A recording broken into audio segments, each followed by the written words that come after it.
What's up? What's up? What's up, beautiful people? It's Pretty Girl Love Trap Content, and we are here. Happy Sunday. It's time to discuss Power Book 2, Season 4, Episode 4. Okay, have you guys liked the video? Have you subscribed? If you're not a subscriber, I need you to make sure you're doing your due diligence here, okay? And if you don't mind, I would love for you to be able to share my content, all right? So let's have a fun time in the chat. And, if you're watching a replay, let me know your thoughts as well in the comments, okay? So I want to give a shout out to Daria, DeMarcus, Deborah, Monica M. How are y'all doing? Thank y'all for coming through today. And we're going to get right into y'all because I really enjoyed this episode. I am really invested, low-key, in Power Book 2. And don't get me wrong, I've always enjoyed the show, but I'm not necessarily Raising Kanan invested, but it's up there.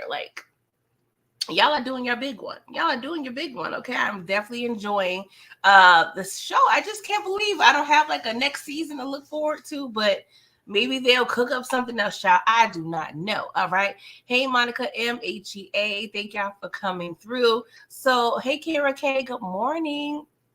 So, y'all, we're going to get right into it because the fact that most of these events happens in one day, it baffles me, you guys.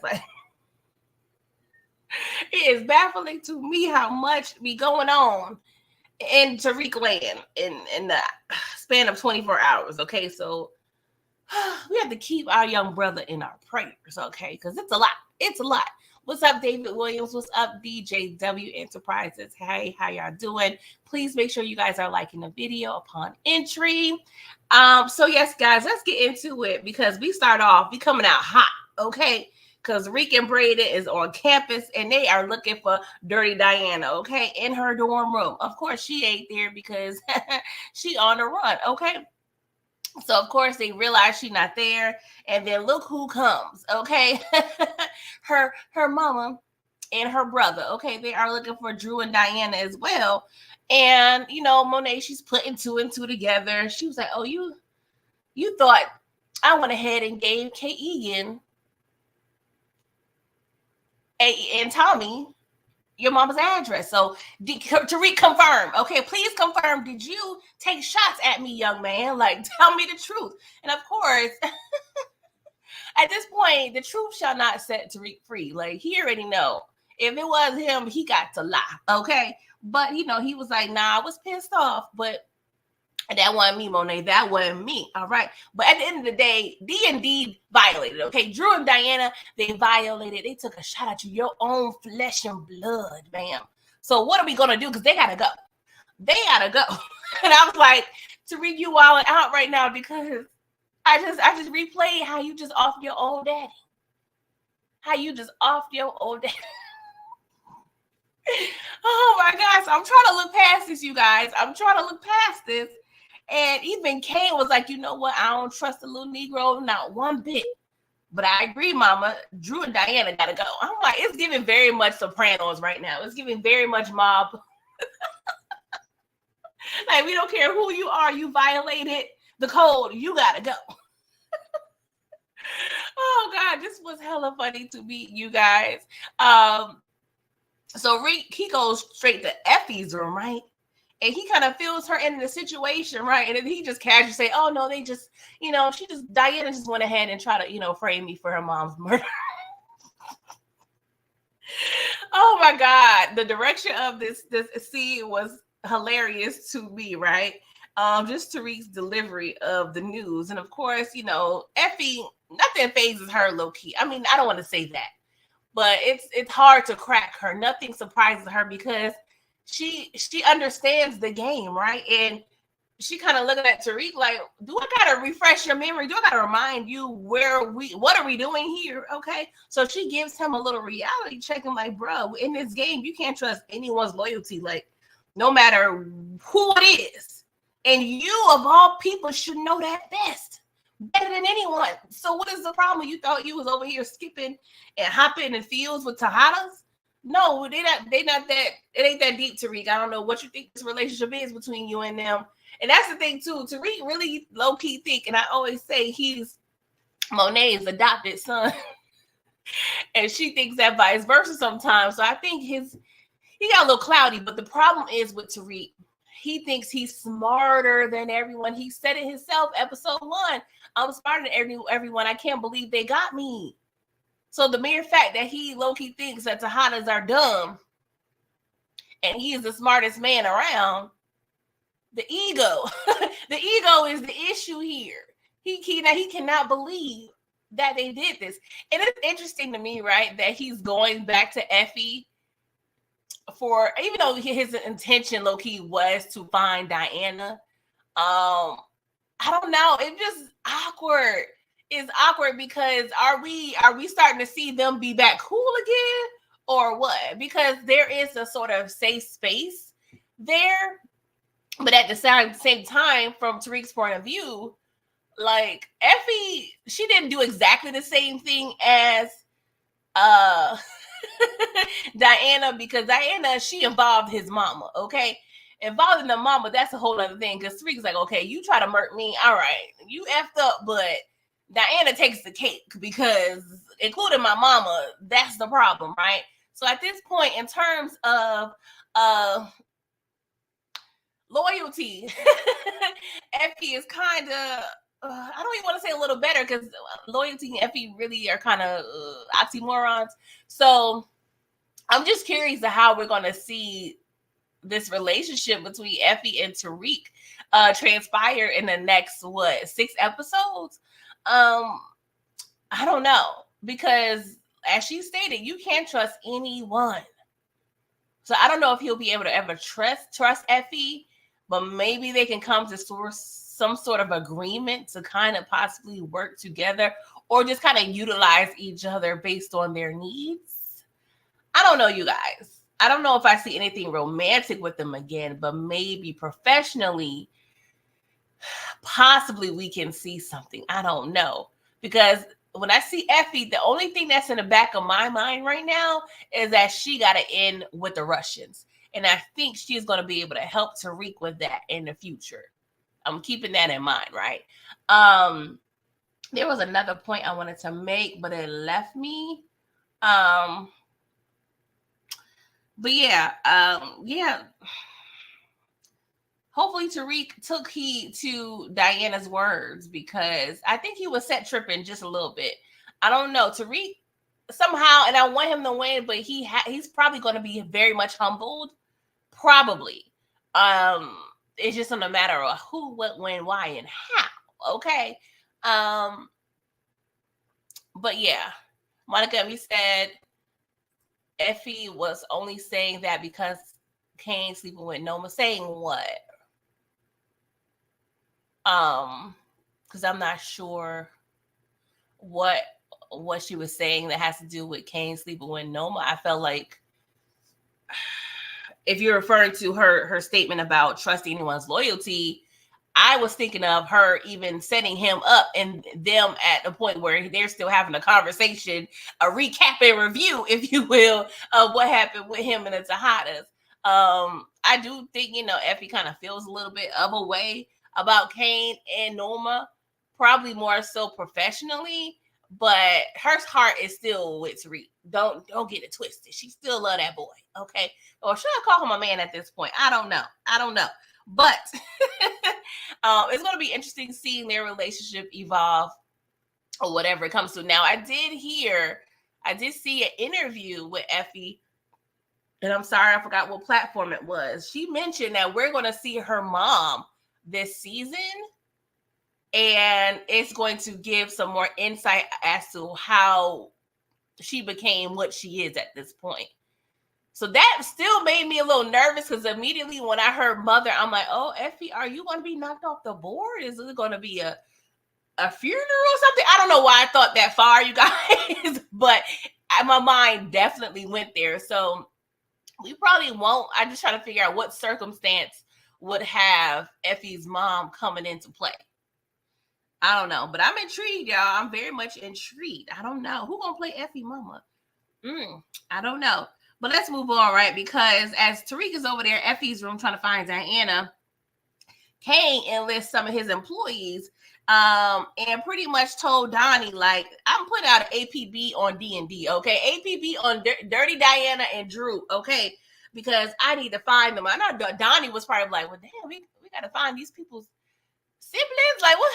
I don't know if I want to work for this organization, because if y'all not letting y'all brother and sister slide, even though I'm sure they don't know the details of the situation, I would be like giving them a side eye, like maybe I need to go on Indeed.com and find another place of employment, because if you over here thirsty to find your siblings and it doesn't seem like it's a good occasion, I'm probably going to exit stage left, okay? But Donnie, he's over here, he's going to work. He's going to work to find Dru and Diana, right? But Dru and Diana is over there en route, right? They're en route in the vehicle, and Diana was like, this is bad. This is bad. Like, maybe we go ahead and just explain it to Monet, and maybe she understand. And Dru already know his mom. And he was like, hell no. Like, what are you thinking, girl? What are you drinking? It's just funny, like, Diana always thinks she can explain her way out of things. I'm like, baby girl, you are not that smooth. You're not that smooth to be over here just doing heinous acts and then thinking the victim is going to solely forgive you based on the words that you're going to say out of your mouth. Like, it doesn't work like that, ma'am. Like, I'm tired of Diana always pee-footing around. You always standing on business, and then when ish go bad, you sit your happy ass down. So, miss, sit on business. I'm going to need you to rethink anything that you try to do in the future, because I'm tired. And that's why I low-key respect Dru, because he's not playing around. They set out to have a plan, and he's trying to move forth and complete said plan. I mean, now we probably have plan D in the plan, but he's still trying to sit on business at this point, right? But they get to a hotel, and Dru somehow is hungry. Now, you on the run from your mama, your brother, and your co-worker / partner, Tariq St. Patrick. Your body tells you that you want Chinese food. I don't know what it is it was given. Like, it's given like Dru has something, like he's sick with something. I don't know, just the way that he's been acting. And I know it's given like supposed to give crazy and deranged, but to me it's given like he's deficient in something. I don't know. But Dru, you over there hungry when y'all fearing for y'all life is wild to me. And I get it. I could be an emotional eater sometimes when I go through my ish. When I'm happy, I like to eat. When I'm sad, I like to eat. But when I'm scared, straight out of my mind, I'm not hungry. Food is the last thing from my mind. But Diana's bougie self is thinking like, oh, we could order some food and put it on the bill. And Dru's like, Bill, what bill are you talking about? Because I thought you paid via dollar bills, but you talking about you paid with a credit card, where she's most likely the authorized user of per Monet Tejada. So they already know they don't F up. Meanwhile, when you see their mama Monet at the desk trying to look for their room, and she's receiving the worst customer service possible. And sir, so I understand you have a certain amount of discretion. What is the word I'm looking for? Discretion when it comes to your guest. But you don't have to be rude about it, sir. You don't have to be rude about it. You can just say, no, ma'am, I'm sorry. I cannot provide that information. That's all you needed to say. Even though you still probably would have got the bricks beat off you. But the mere fact you was hella rude and you did not provide the information, upon arrival. Yes, sir. Monet had to spring into action. So she literally beat the information out of him. And he told her the room in which Dru and Diana is located, okay? But Monet, her in those thigh-high boots, was able to reach the door before Dru and Diana was able to escape. And I ain't gonna lie, y'all, this week was kind of fire, because she was like, oh, y'all running away from home. But it's hard to do when you mama footing the bill, okay? Like, what we doing here? I'm gonna need y'all to be independent, okay? If y'all gonna be on the run. Like, that's all I'm asking for. Like, how you gonna conspire to off your mama and then charge her for running away from her? Like, what we doing here? And I'm mad that y'all don't have money readily available. Like, that motel was given $49.99. Y'all don't have $49.99 nowhere, no $50 bill, not nowhere in that purse, Diana. Y'all ain't at the Four Seasons. Y'all ain't at the Ritz-Carlton. Y'all at the Motel 6. But y'all decide to pay with a credit card. Diana, you were selling all that work in the candy shop. You ain't got no bread. Dru, you ain't got no bread. I don't know what it is, y'all, but I'm always preparing for a zombie apocalypse, okay? There's going to be cash somewhere, possibly, okay? Just in case the bank shut down. So you mean to tell me as drug dealers, y'all don't have the same thought? Ain't a little 50 piece in a vehicle? Ain't no 50 piece in a purse? Ain't no 50 piece in the pants pocket in the wallet? Like, what we doing? But hey, that's neither here nor there, okay? That's how the Tejadas operate. I don't know to say y'all was in the game since the age of 5, y'all are idiots. But y'all leader ain't that bright either. So there goes that. I'm gonna have to express some sort of leniency when it comes to this situation. HFG, what's up? You said that's crazy that these drug dealer kids don't have $50. That's what I'm saying. Let's say y'all had to get a little gas. Okay, y'all had to get a little gas. Okay, boom. That's what? $30. I don't even know where they at this point. They probably was on Long Island, for God's sake. I don't know. But the fact that y'all couldn't spare the 50 piece makes no sense at all. What's up, Jay? What's up, Detroit? How y'all doing? Thank y'all for coming through. So, y'all. Oh, God. This interaction between Monet and her kids was funny to me, okay? Because she pointed the blicky at both of them. I was like, how dare y'all try to take my life when I gave y'all life? Like, where they do that? And I'm like, in Queens, Monet, in Queens, okay, girl? She, of course, she was like, I raised y'all. I taught y'all the game. I gave y'all everything. Because of everything. I'm like, everything? Everything, Monet. What is everything? What is everything, girl? Because they don't really have ish, low key, okay? And Dru tells her, like, yo, you don't deserve no respect. We didn't ask to be in this game, man. We didn't sign up for this. You signed us up. We asked you 11 times to let us out, and you refused to do so. My father, Papi, gone. My cousin brother, Zeke, gone. The love of my life, or the love of the month, okay?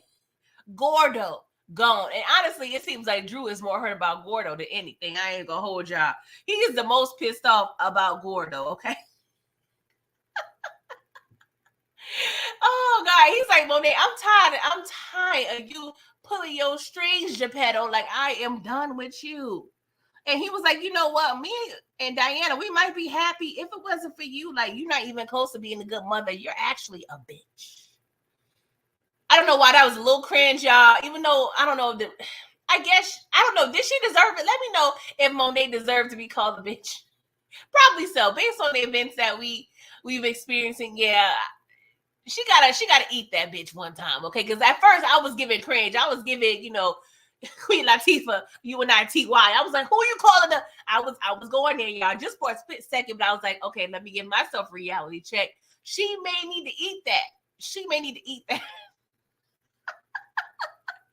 But this everything that you refer to, Monet, like, what are you talking about? Are you talking about the plethora of Fendi and Louis Vuitton and Gucci that you're referring to? Don't get me wrong, your house is cute.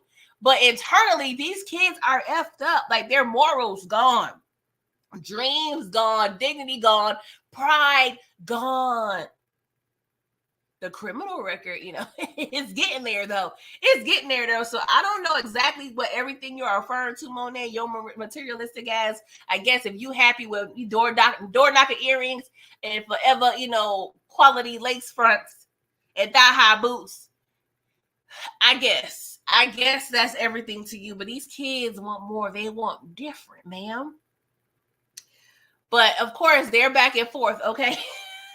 And she still got the blicky in the face. And y'all, the way Diana pushed Monet down, I hollered. She pushed Monet down so funny. And we already know Monet, she be a little disoriented anyway. Her equilibrium is hella off from time to time, okay? So that was low-key perfect thinking of Diana, but they had to go. They had to bounce. And then, of course, when they bounce, can't come up, okay? And get the word that they running away. He tried to shoot. He did actually shoot at the vehicle, but it's giving bulletproof, okay? It's giving bulletproof. Shout out to Unique. Unique seemed to be the first person in Queens with a bulletproof vehicle. So shout out to Unique and Raising Cannon, okay? He probably put everybody on at this point. R.I.P. I'm not, well, I didn't say R.I.P. to him. Lord Jesus. I killed Unique again, you guys. I can't believe I killed Unique again. I'm sorry. I'm sorry. Okay. No harm. Okay. No harm. I did not mean to try to kill Unique for a second time. My bad. My bad. Okay. Detroit, thank you so much for the super sticker. You said, can I get a solo today? LOL. Sure can. What you feeling? What you feeling? I know you like some Stevie Wonder. I know we going old school with it. What you want, Detroit? You want to come on at the end? You want to, get your tea together and, bless the sermon with a selection? Please let us know, okay? Oh, gosh. Monica M., you said Diana was in college. Monet wasn't messing with her. Poppy had her selling. Yeah, I know Poppy had her selling, but the mere fact, are you saying that because I'm explaining how Monet effed them up? Or are you talking about the lack of cash she has? I'm not sure if you're talking or responding to me or in the chat, Monica M. But I'm gonna just say this: Poppy ain't had him at the dinner table, okay? Bagging up work. Poppy would have never had them kids over there doing that. He would have sent them to auntie houses somewhere while they did that. Like, I must say, Lorenzo was definitely giving, I'ma sell drugs, but I'm going to try to protect my kids just a little bit. Just a little bit. But the mere fact that you don't even have money to purchase the candy at the candy store that you were selling, like, Diana, what we doing here? Oh gosh, it is hilarious. What's up, Blaze? Thank you for coming through. So, Kamal Tate, y'all. He goes and visits Detective Nightmare on Light Skin Street. Okay, Detective Carter. So he tells Detective Carter, I got me a little lead on a Marcus Zion Washington, right? And so he was like, how the hell you figure out this name? Like, what's going on? He said, well, I found out through Roman, okay, when we, had him locked up. Well, not locked up, but, hemmed up. When we collared him, okay, Roman's about to be out of here, y'all.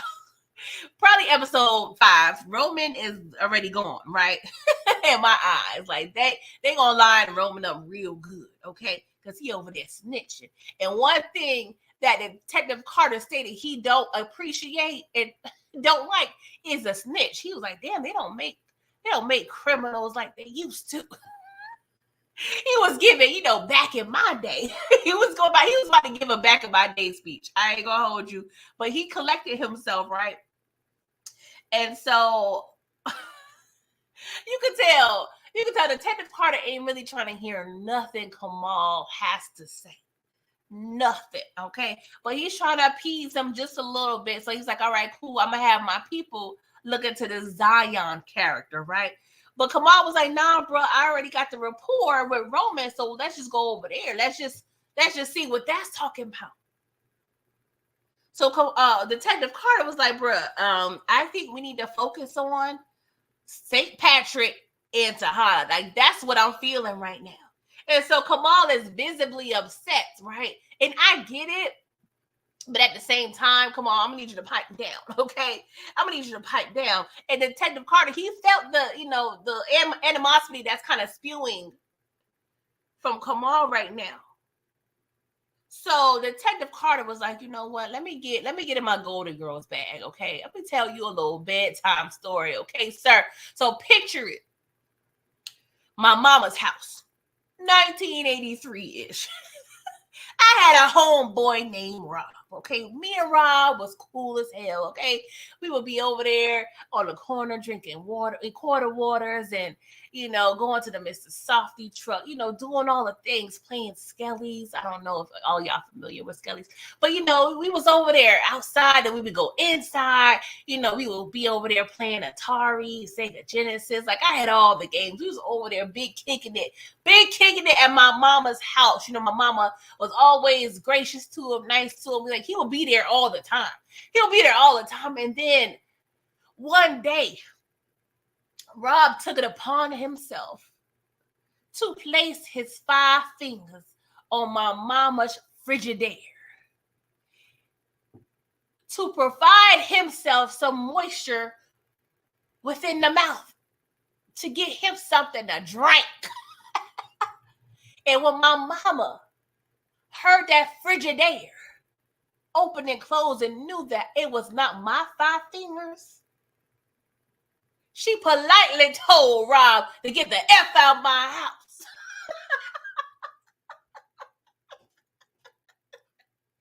And the moral of this story is, Kamal, you are a guest. And just like Rob, you are getting too comfortable in my house. My office is my house.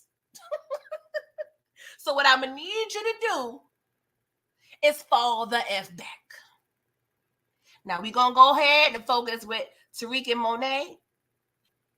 Because let's get it clear, sir. This is my task force. If you want to go ahead and start your own task force, sir, go ahead and do what you need to do. But you're going to talk to Tariq. I'm going to talk to Monet. And that's that on that. Okay, sir? Please and thank you. Now, politely leave, okay? Because my office hours is from 9 to 5 and it's 4:45, so you need to get the hell out. I'm not even gonna lie. I was feeling that story time, y'all. I was feeling the story time, okay? Well, we already know Kamal ain't gonna listen. Kamal ain't gonna listen, so Kamal, you better tread lightly, because what I don't need is to take me over there eulogizing you in his politician voice because you thought and took it upon yourself to head this investigation when you're not sanctioned to do so, okay? So, Kamal, tread lightly, sir. Tread lightly. Because something tells me about Detective Carter that he will do anything and everything to protect what he has going on. Okay? What's up, y'all, Queen? Okay, what's up, Candy? How y'all doing? Let's see here, y'all. Y'all, Queen, you said Carter was rude at Monet's right after taking her apple without asking. We're going to get there in a second. Y'all. Give me like 30 seconds, please. Just a quick commercial break.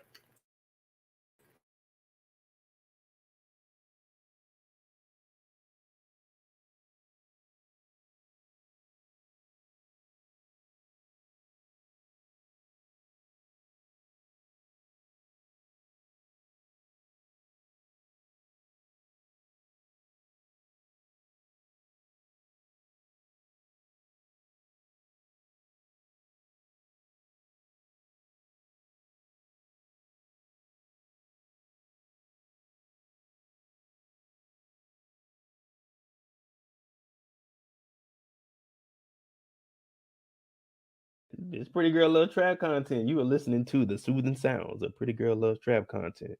And the trappiest content you, yes, I said you, can listen to.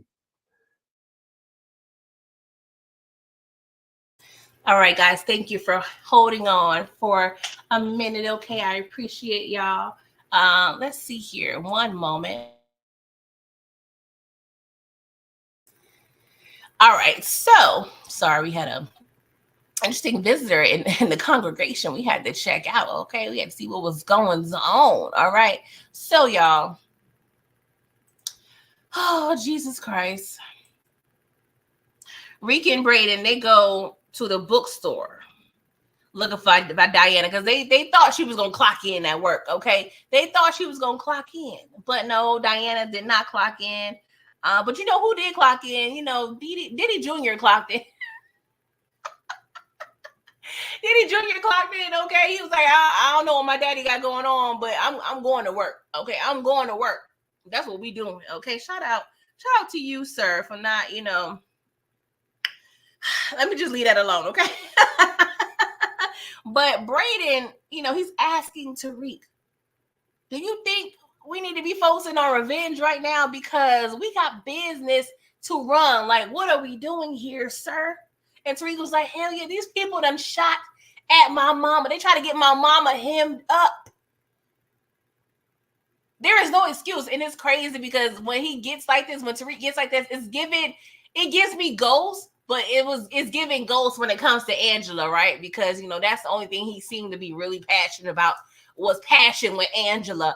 But it's giving, I want all the smoke, okay? And Tariq, I'm not even mad at that, okay? But I just want you to make sure you're making the best decisions possible to avenge your mama, okay? Even though she didn't, go to the upper room yet. I'm not mad at the tenacity, sir. So, DeMarcus, that wasn't King Combs. That was Justin. Yeah. King Combs is Christian Combs. So Braden's like, bruh, so I'm supposed to be the one to handle all the business while you over there go ahead and do your John Wick-ish? Like, what we doing? And Tariq politely told him, yes, sir. Yes. All them times I was over here putting in work while you was over there playing cute. Hell yeah. Like, Braden, bruh, I'm going to need you. I'm going to need you to just relax a little bit and be okay with putting in a little bit of overtime, okay? Because we saw Tariq put in overtime for the past couple of years, okay? He was over there making straight A's for him and Zeke, okay? While he was he was running a drug organization over there raising money for his mama, okay? Murking people. Like, this boy always got busy days, pulling in 16-hour days, sir. The least you could do is be okay with pulling a couple of half days while you take the lead for a chance. Okay, Braden? Jesus Christ. Come on, what we doing here? Relax. So Tariq, he texts Pinky like, he needs some intel, but we figure out what that is later, okay? So Detective Carter visits Monet at her house.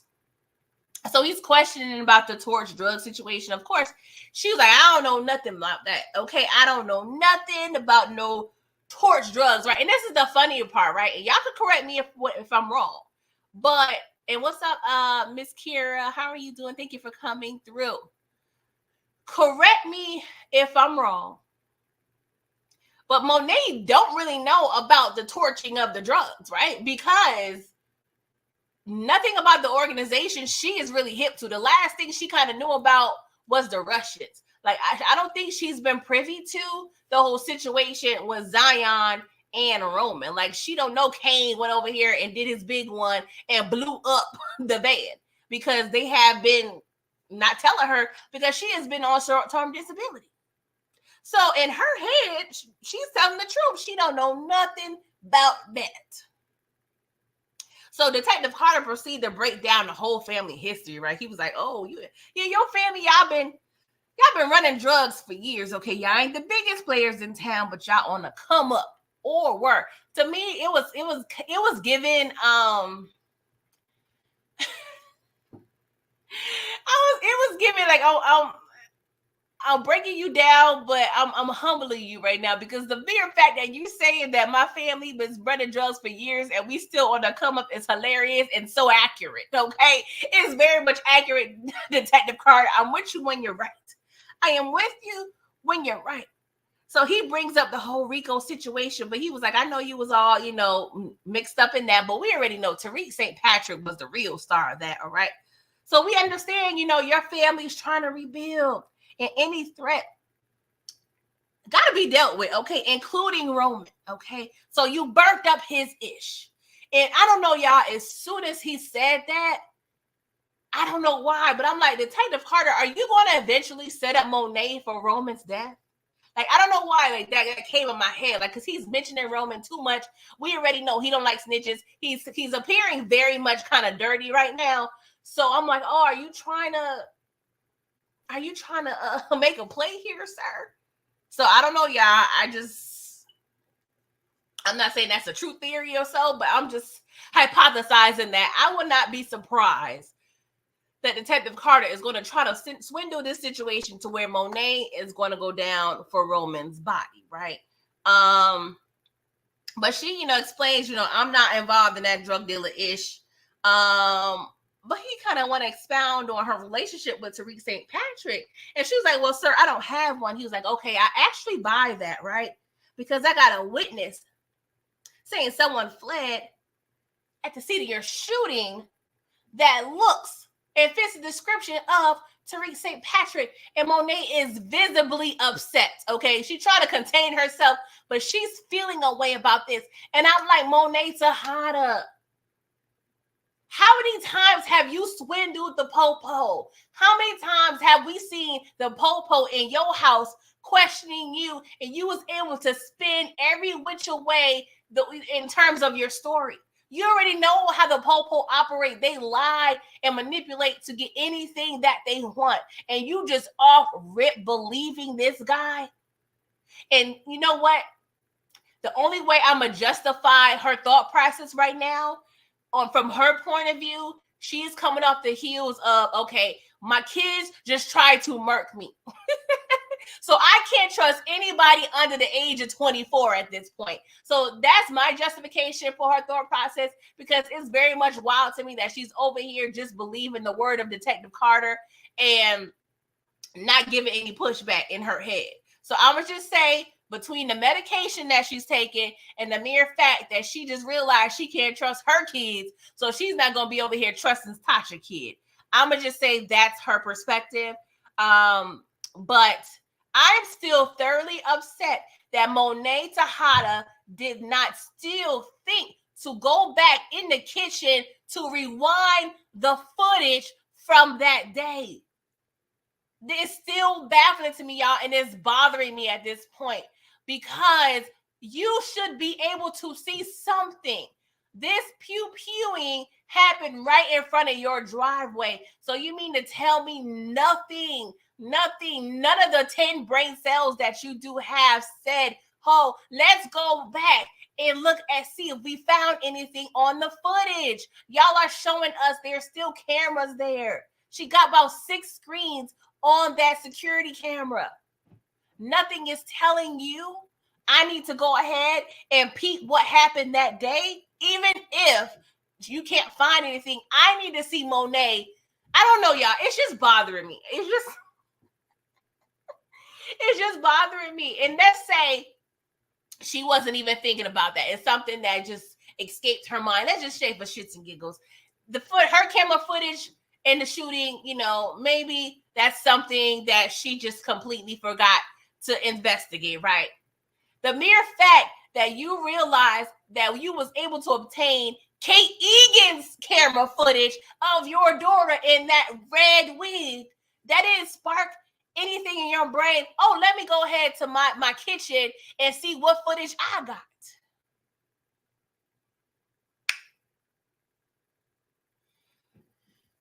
Y'all, if y'all not gonna show Monet, I'm sorry, y'all. This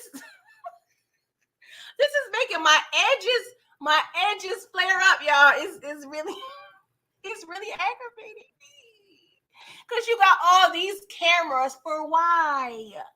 Why do you have these cameras, ma'am? They made it a point with this whole Detective Whitman situation. They made a whole point to bring up the cameras. And then the very same scene where she saw Diana on the camera footage on her phone, I could clearly see the cameras rolling in the kitchen. I don't understand. I am confusion.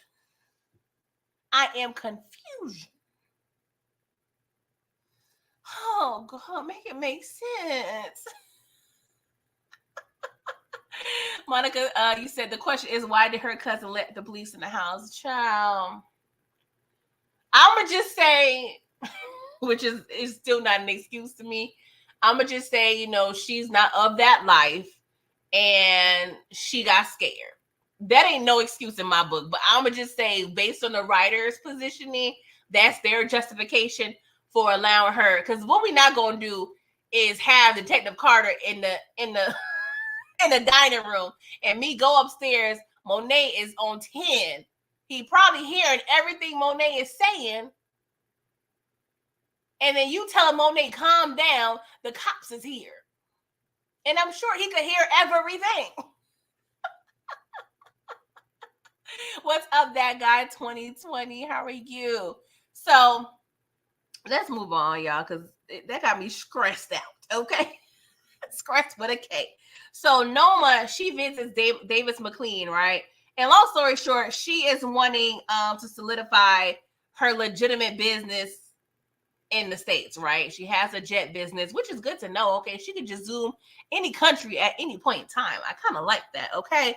But she inspires to have government contracts to secure, you know, the funds, because she lost some contracts over there overseas because she done effed up. My thing is, why are you so thirsty for the government contracts? Now, I know they are good, and I understand. I've kind of did a lot of education on government contracts back in the day.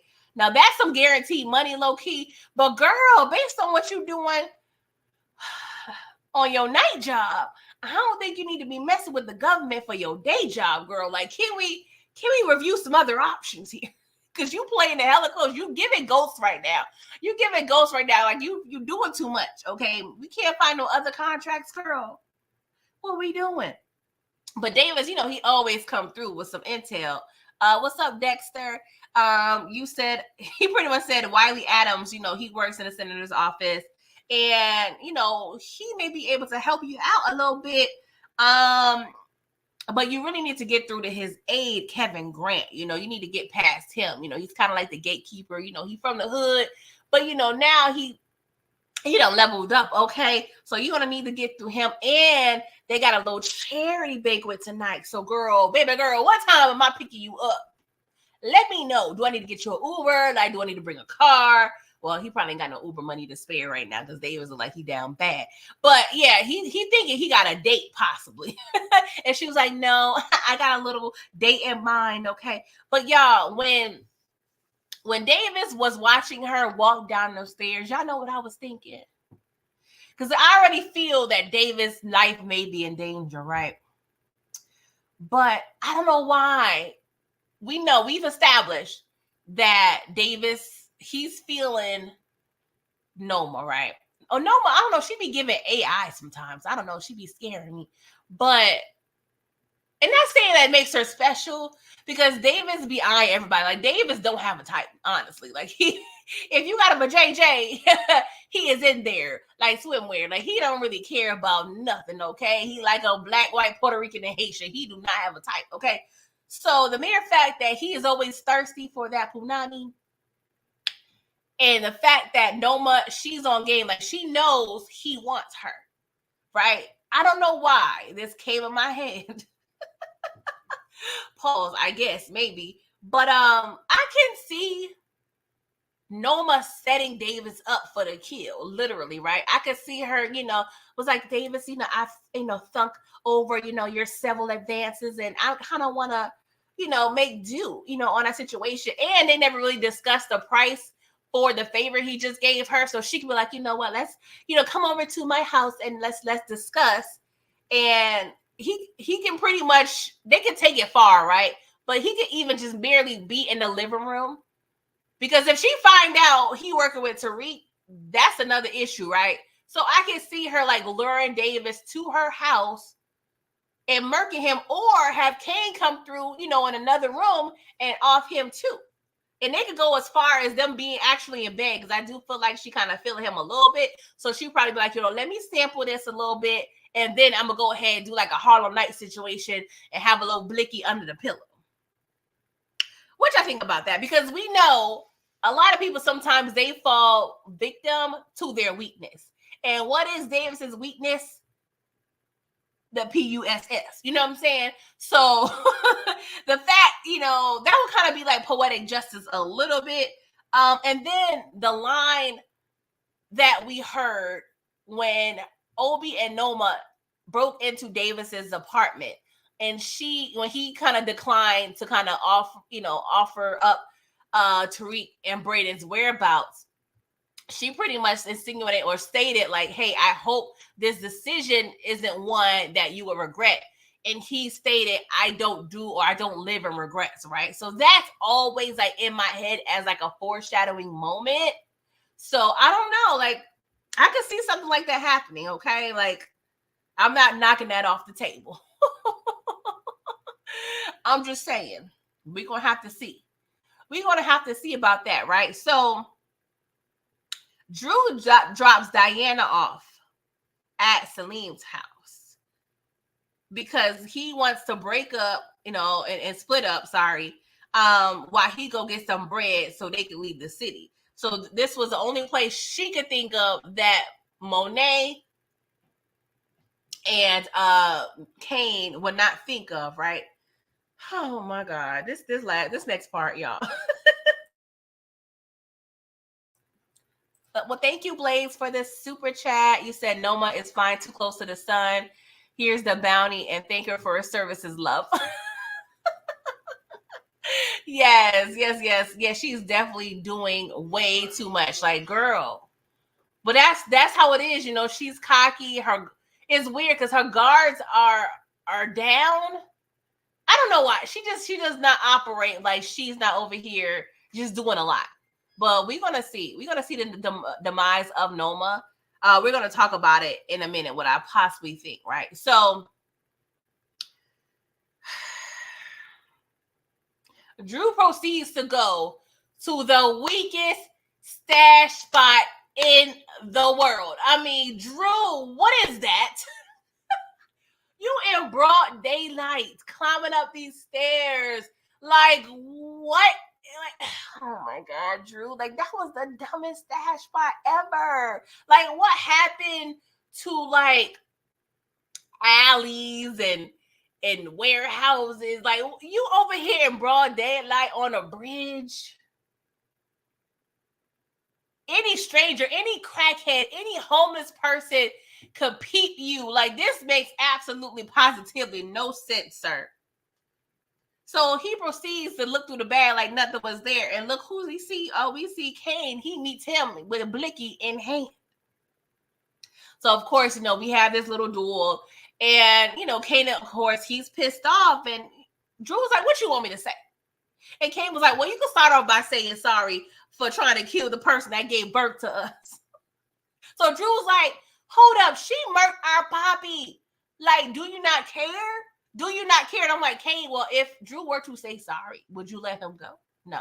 So no, it's no point in him saying sorry, okay? So Dru questions Kane's like emotions towards Poppy, even like being deceased, right?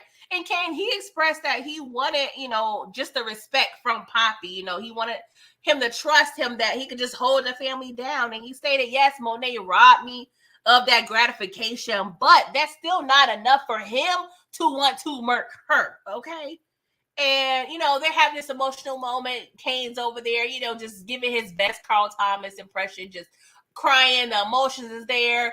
And Dru kind of sees the opportunity and decides to kind of knock the blicky out of Kane's hand, and they start rustling on the ground or what have you. And next thing we see, Dru gets the upper hand, and he's holding the blicky to Kane's face. And Kane, he definitely was, kneeling on business because he wasn't standing. He was kneeling on the ground. And he was like, yo, pull the trigger, my man. Pull the trigger. I don't know. It sounds and it looks gangster, but let me have a blicky, Lord. Let me knock on wood. I'm begging for my life. I am begging for my life. But I guess it's thug life over there. He got it probably tattooed on his chest for God knows what. But Dru, he does not have the heart to off his brother. So all he has, energy to do is scream and run to the car. Oh my God. But we're seeing some layers out of Kane this episode. And I'm not mad at it. I'm not mad at all. And I just wish we had a season 5 because there's so many other places we can go with this. And y'all playing with us stars? Oh, what we doing? Jesus Christ. So Kane immediately gets a text from Noma after that. She was like, be in my home in an hour. And he was like, I'm in the middle of something, like literally, okay? And she was like, I did not ask you, okay? This is a demand, sir. So Kane gets fitted for a suit, and she was like, I know your affinity to Gucci and Fendi. I understand you got a love for that, but it's time for you to level up, okay? It was giving Beyonce upgrade you, okay? But it was also giving a thin line between love and hate a little bit, because she was over there trying to, fit him into this nice suit. And I'm like, all right, Kane, you looking kind of spiffy there, sir. Okay. I think this is, no, I lied. We did see him in a suit at Poppy's funeral. So this ain't technically the first time we see him in a suit, but I don't know. It was given different feels, okay? It was given, I may be trying to be on my Ghost. Now, I'm not comparing Kane to Ghost whatsoever, y'all. So hold off in the comments. Just hear me out. But it was given like Kane may not hate the idea of being put in different atmospheres to kind of get what he wants. Let me just say that, right? So they get to the banquet, and so they have eyes on Wiley. They have eyes on Kevin. So Kane, he does a great job kind of, building a rapport with Kevin. And, he done made up a whole thing about being from Parkerland and everything. I was like, all right, Kane, you went over here. And y'all was doing research and reviewing files in the car, what have you. I'm like, okay, I ain't even mad at you, sir. So he did a great job doing that, while Noma, she's over there talking to Wiley and telling Wiley everything that she needs. And Wiley was like, I don't care what you need, ma'am. Just know I need a briefcase full of money, and you ain't getting nothing done till I see a briefcase full of money. Like, Wiley was on business, okay? He was like, I can make anything happen, low-key, but just know it's going to be a pretty penny that's going to be attached to it, okay? And he also asked her about the status of her citizenship. And she was like, well, I was hoping I could throw a little money at that problem too. So immediately I thought about her possibly being deported. Like, the fact that Davis knows about this connection between Noma and Wiley, I would not be surprised if Davis, or he finds a way to filter that information to the authorities, or like someone important, maybe even a Tate. Because Tate he's a senator, right? Because I don't think he went from congressman to senator. Is that correct? And y'all, please let me know. I can't quite recall. But I don't know. I just feel we may have an in or a way to get Noma deported. But regardless of the fact, I don't feel like that Noma is going to be in the States for a very, very long time. She's probably she got about 2 weeks. You got about 2 weeks, Noma, to smell this American air, and then you gonna be over there back where you came from, ma'am. Okay. You said Tate is the governor. Okay. Thank you for clarifying. It was getting a little cloudy in my brain. I forgot for a sec. So thank you so much, chat. I appreciate you, DJW Enterprises. So I don't know. We're gonna see how that pans out with Noma and everything, right? So Kamal, Lord. I don't know why every time I see Kamal on the screen, it's cringy to me. I don't know what it is. It's like, I don't know. I just can't take him serious. I'm sorry, y'all. I'm sorry. But he visits Tariq at school, and he has a conversation with Tariq talking about, I have a witness that, match your description per that, pow-powing at Monet's house. And Tariq off rip, he already knew like what to expect from the popo. He ain't new to this. He true to this. So he was like, yo, is that the same stuff that y'all been telling Monet? Is that what y'all been feeding her? And at the same time, Monet is always, she over there calling him. I'm like, sorry, Monet. Nobody's answering your calls right now. She at the house stressed out because she called Kane when he was getting fitted for his suit. But no one was questioning his independence, from his mom. So he decided not to answer that call. Because he's trying to show how much he's his own man. So Tariq over there not answering her calls. So Monet is over there stressed out at the house. Okay. So Tariq was like, sir, if this is this what you're doing, this is the game you playing, you don't understand. You just put a whole target on my back, sir. You put my life in danger. So he leaves the conversation and he gets a text from Monet. A detective stopped by. You lied to me. And that's the thing, Monet. You over here taking the word of this detective. And Tariq know better. But like I said earlier, I'ma just take it as she feel like she can't trust nobody under the age of 24. And this has always kind of been her play when it comes to her kids. She kind of used these same type of tactics to kind of get the truth out of them. So I'ma just justify it saying that. But Monet, you need to start another business, ma'am. Go ahead, just start a lace front line or something. This is not for you. You've been doing this for 20 years and you just can't seem to upgrade yourself. Like, I was tired, Monet. We all are tired. So like I said, Monet is over there stressed out at the house while Janet is over here giving her straight facts, okay? And Janet was like, see, I thought Lorenzo was the problem all these years, but now you are the problem, ma'am. You are the cancer in your family. You don't even know your own kids. You don't even know Diana is pregnant. 3 words, pregnant. Not pregnant, pregnant. She over there with a wham in her belly, and you over here not understanding what the hell is going on. And so Monet was like, how the hell you know that? She was like, because I got eyes in my head, Monet. I'm focused, man. Like, girl, get it together. So, of course, now she's over there, like, in her feelings, low-key. And we don't know what's over there going on in those brain cells that she has, right? Meanwhile, pregnant Diana is at Salim's house. And she waiting on Dru because Dru's taking a hell of a long time. He's taking a hell of a long time to get back to pick her up. And so she take it upon herself to have a cute little conversation. What I truly feel is her baby daddy, okay? So, she apologizes to Salim for, threatening to expose his true lifestyle and background.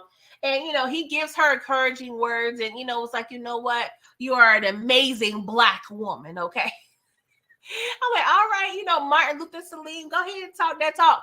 But, he was explaining, I'm sorry, I didn't mean to judge you, but I just know, pretty much that she was better than her family, right? But he was like, Diana, tell me what's going on, girl, because I'm tired of being in the dark. So she explained, like, she thought she was doing something right. She effed up, but she got to leave town, okay? So he offered her the keys to a vehicle and keys to his family's, his parents' house in Connecticut, okay? They over there vacationing, Turks and Caicos, and they could be over there, she could be big pimping, chilling over there until you figure out what you want to do, because you say you got to get out of New York, girl. But she was trying to be all humble, like, no, I can't take this from you. I can't do it. He was like, girl, take the keys, okay? Go through the back and escape, okay? But she was like, all right, please just don't tell anyone. No matter what happens, don't tell nobody. He was like, I got you. But it's like when she was leaving, he kind of wanted to tell her something, but little did we know, he was literally on his last hours, okay? Because Pinky was outside, man in the front the whole time. Because, Pinky, she's more damn near resourceful than Tariq at this point. Like, Pinky got pulled. I don't know. Like I said last week, I'm curious as to how we gonna see this character evolve, because I feel like Pinky may be a pivotal piece in the part 2 of this season. I don't know how they're gonna make it to where she's a part. I don't know, but it gives creepy a little bit, because there's a few times where Pinky responded, I know where to find you. I know where to find you. Like, it's giving scary a little bit. So Tariq, whatever you do, pay Pinky their bread. I'm trying to be correct when it comes to the pronouns, but I'm gonna just say, give Pinky their bread. Because I feel like if you come off short, Pinky gonna be knocking at that door. So I'm gonna need you to make sure Pinky is always abreast. If you're gonna be a little late, let her know. Like, hey, I'm gonna be a little late, okay? But you gonna get your bread, Pinky, because Pinky has been coming through with the information and the favors, okay? I'm just saying. I enjoy Pinky. Dexter, you said Pinky is a plot device that moves the story along. Yes, I agree. But sometimes power has a way of making a smaller character bigger and more pivotal to the story. So I'm curious, not saying that she will be a bigger piece of the story. I'm curious if they will make her a huge part of this story. Because she's been very much instrumental, okay? Or they. I'm sorry, I keep messing up the pronouns, but y'all get charged to my brain and not my heart, okay? But Salim, sir, I know you come from a privileged lifestyle, sir. I understand that you probably don't get unauthorized and random knocks at the door. But what inspired you to come down your stairs and open the door to somebody that's clearly knocking like the police? Now, maybe he thought it was the police, but I'm sure, sir, you got cameras that can assist with anything that you are thinking. So I do not understand how you, sir, thought it was safe for you to just blindly open your door knowing Diana was just at your house 45 minutes ago talking about my life in danger. But all that is out the window because Tariq lets Tariq St. Patrick. I think Salim, I said. I'm sorry. But he lets Tariq inside his house. And Tariq was like, yo, where she at? I know she ain't here. So Salim, he tried to put up a good front at first. But Tariq was like, bro, you playing with me. So he hems Salim up on his wall. And he refused to give up Diana's location. And Tariq was like, all right, I need to add my Bleaky into the conversation. And maybe that'll help jog your memory a little bit, okay? So he gave up Diana's location. Like, she's at my parents' house in Greenwich. Like, I'm sorry. Like, I'm sorry, sir, okay? But once Tariq asked, see how easy it was for you to bitch up? Salim was inspired to leave his role from Captain Saberho to Captain Catch a Bullet. Because good golly body, sir, what made you think that you can out? Oh my God, you thought you could overpower this young sir who looks like he's very comfortable with a blicky? Because he called you a bitch? Like, that's the one time you want to feel like a man, bird chest and all? Like, sir, what? It's giving Lil John. What? Like, I don't understand, Salim. And so, of course, Tariq had to make good and, let off a bullet. And he was even aggravated. He's like, see, look what you made me do. Like, why did you make me do this, sir? I would just try to politely threaten you and leave. But now I added another body to today, and I really only had like 4 or 5 bodies I was possibly wanting to get, but I really had one main body that I wanted to get, and it wasn't you. Like, you caused this on yourself, sir. Annoying, okay? Very much annoying. Oh, gosh. Jesus Christ. Oh, and I'm over here just ranting. I forgot to even show y'all these graphics, y'all. I'm sorry. But oh, Jesus Christ. Salim. I'm sorry, y'all. I can't feel sorry for this man. Like, I cannot. Because one, you didn't even stand by your word. You were so scared of said Blicky that you gave up her location. But a split second later, that fear went away when you was called a bitch. Oh, Jesus Christ. Well, I feel like this is Diana's true baby daddy, honestly, now that he's gone.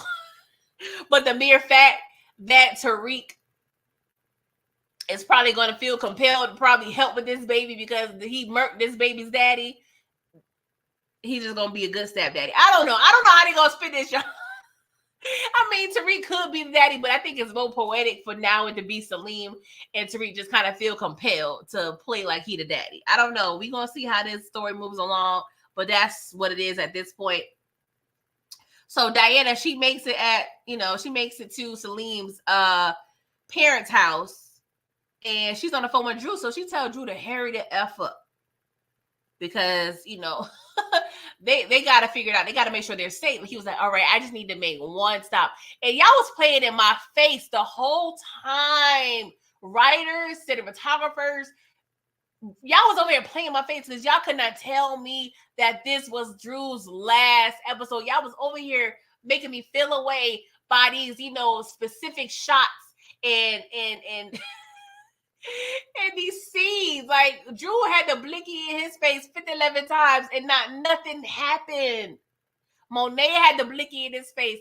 Kane had the blicky in his face twice. And nothing happened. Not saying I was advocating for Dru to be gone, but y'all sat here and low-key played with my heartstrings because I'm like, oh, Lord, it's about to happen. You got to make one more stop. Oh, you want to split up. Oh, it's about to happen. Like, y'all, I was over here just preparing myself.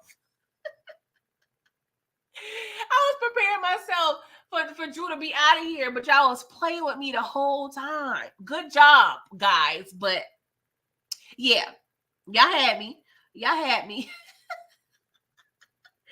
So, when he hangs up the phone with Diana, we see Dru, he's just driving whatever, and we see Monet at the house, and she over there reminiscing. Looking at a picture of Dru. I'm like, girl, not again.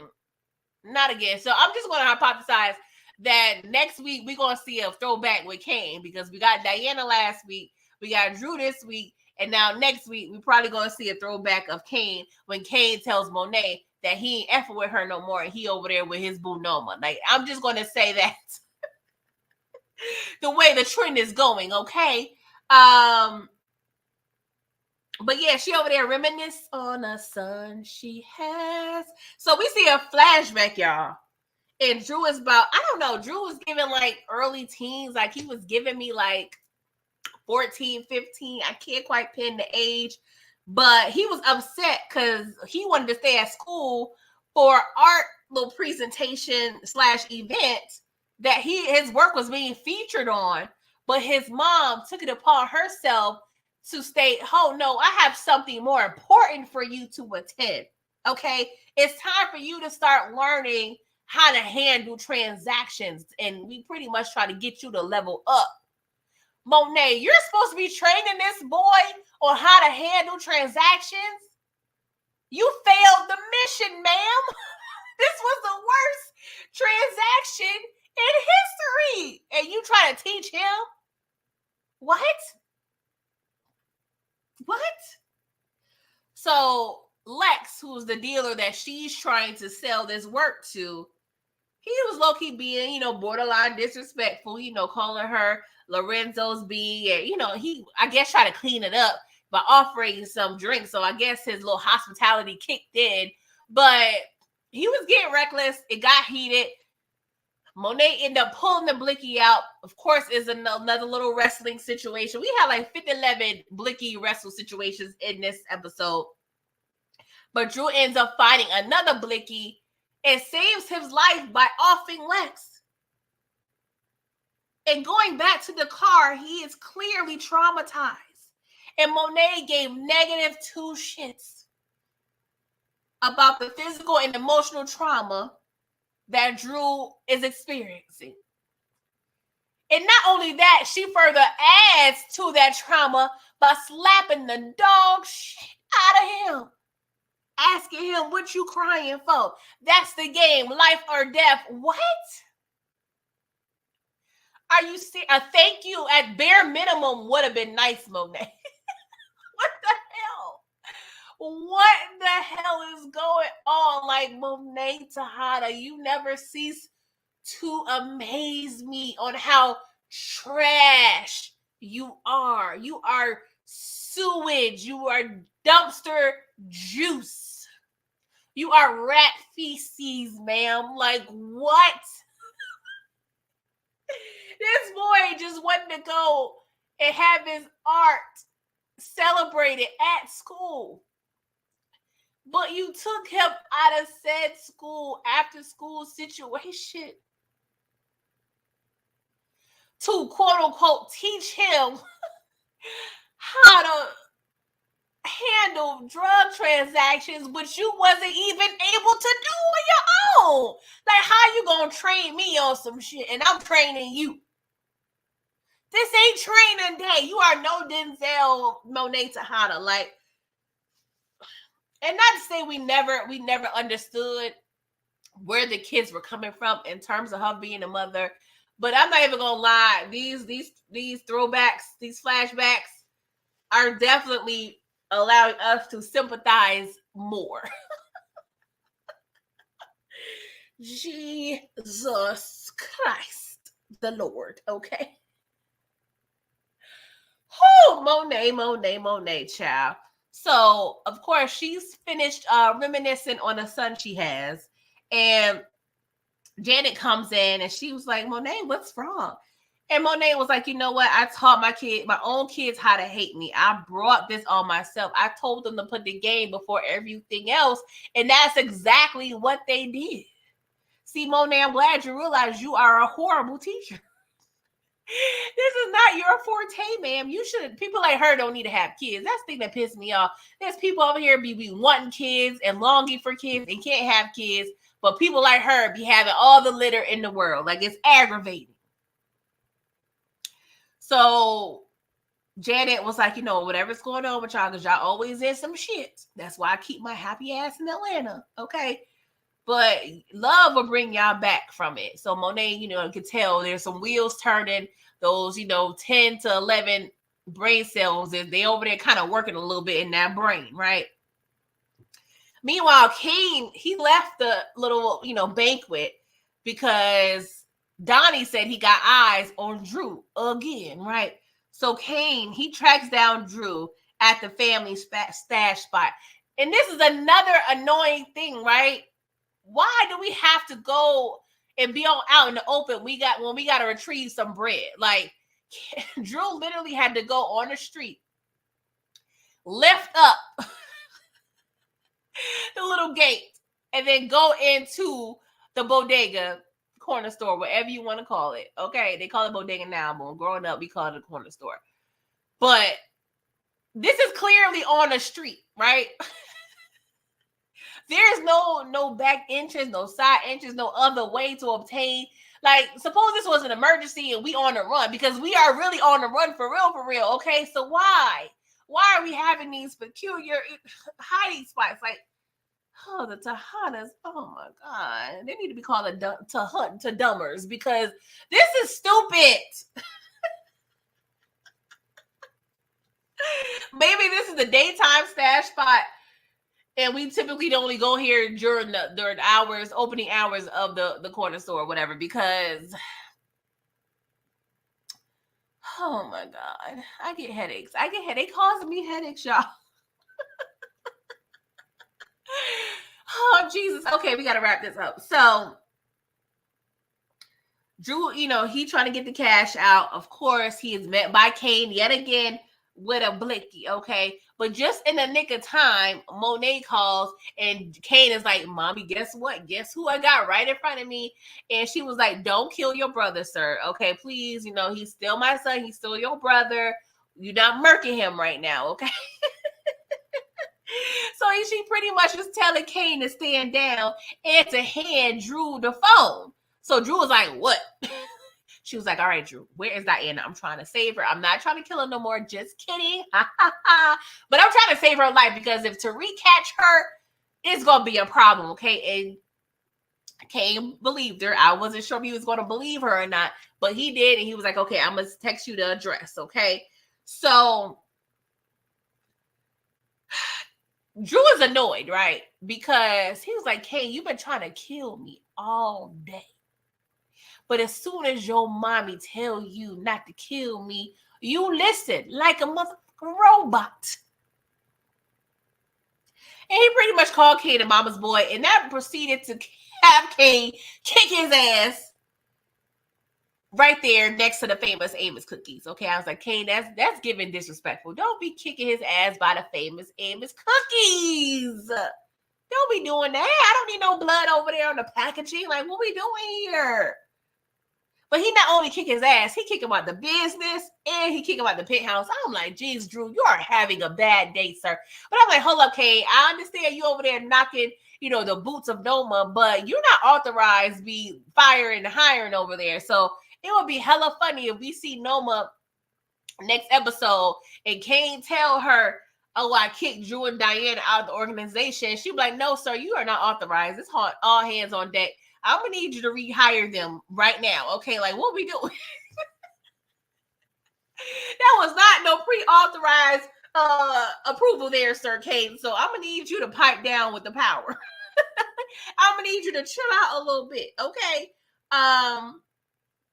So Tariq, he finds his way, okay, into Salim's house. He knock a little window out. I'm like, oh, Diana, you ain't hear that, girl. I know the house is kind of big, girl, but if you're on the run, you got to be on pins and needles. Like, I'm sorry. Like, any little noise, I'm out of here, right? But she over there in the kitchen, like she trying to make her a turkey sandwich or whatever. And Tariq enters the kitchen. He was like, damn, you pretty calm with somebody who got a target on their back. So, of course, it becomes a cute little cat and mouse chase for about 3 seconds. And so he gets the drop on Diana. And, of course, she's trying to plead her way. Oh, I'm sorry, Tariq. I didn't know it was going to go that far. I'm so sorry. If I could take it all back, I would. I didn't think it was going to go that far. No, Diana, you knew exactly what you was doing. Okay, stop lying your ass off. But if you got a lie to save your life, then I ain't going to lie. I probably would do it too. Okay?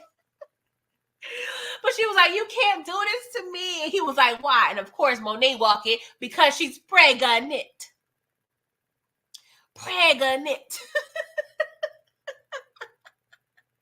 And Tariq, he does not have any sympathy. He was like, what the hell that got to do with me? And she was like, because it's yours. I'm like, Tariq, don't believe her, Tariq, because Diana is doing whole math right now. And Diana, please, with the whole math, I can't. Because tell me how you could be throwing that thing on a circle on top of Salim 11 times.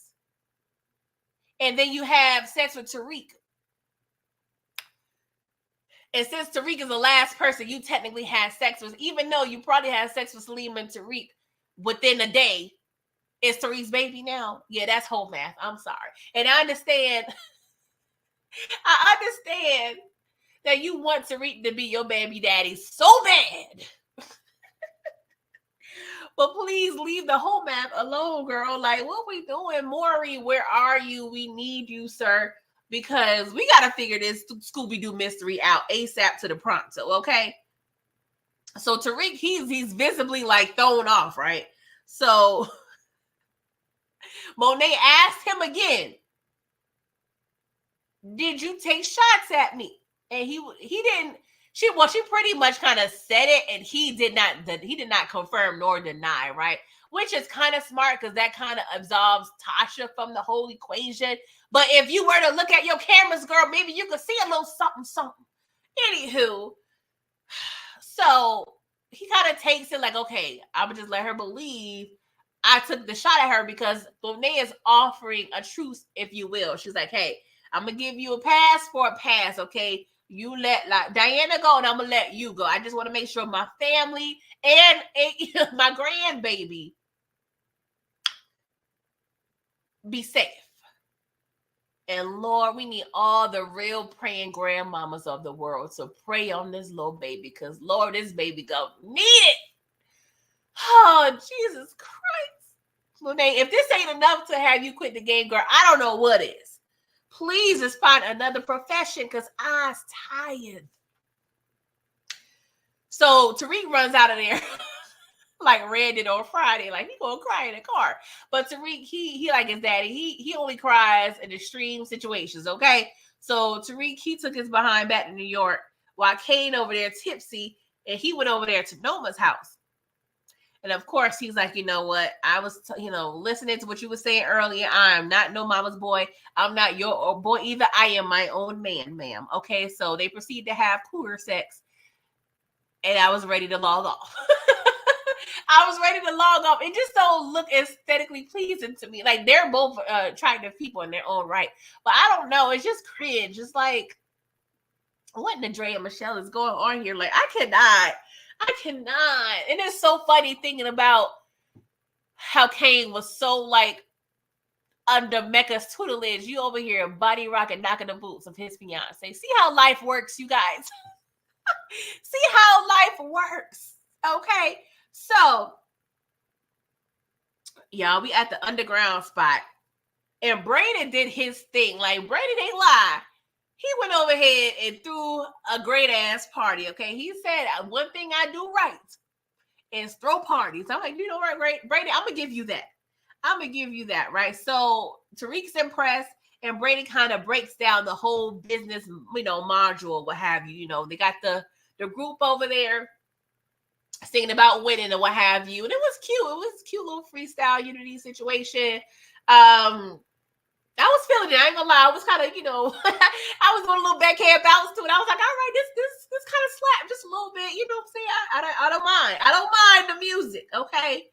But we're going to be selling the drugs through the merch, okay? It's giving very much no cap all frap, okay? So they're pretty much hiding the drugs through the t-shirt sales and the merch sales, the cup sales. They selling pills. They selling coke. And it's be going through their app. So it's reminiscent of the things, right? And I'm just curious about the logistics of all this. Like, Braden, who do you have, like, doing the technology piece of this, right? Like, I don't know if they're, I know he has his ways. Like, did you enlist the people that was working at Weston Holdings that, had a little, Bitcoin type situation? But I don't know why something in my head was like, well, maybe something, some technical issue breaks down and they have to bring, Effie into the equation. I don't know. Like, I'm like, okay, we're going to have to see. I'm not just trying to frivolously bring Effie into the equation, but the way that her and Tariq are kind of like cordial, I guess, at this point. I don't know, y'all. I'm not saying she's needed in the organization, but I do feel like she's going to be put back in the fold eventually, right? So Tariq gets the rundown on how the business is going to run. And Braden is asking for an update on the Tejadas, and Tariq was like, I'm going to need to hit that blunt before we talk into that, because there's a lot, and I'm going to need to go to this bar and get me a drink. And he was like, Tariq, you smoking and drinking? Like, what's going on? I say, hey. Tariq was over there leaning back before Fat Joe, okay? He was over there heavy, addicted to that lean, Braden. You just don't know. He was over there sipping on that scissor like no other, okay? So he is a former addict, low-key. But Tariq, let me give you a word of advice, sir.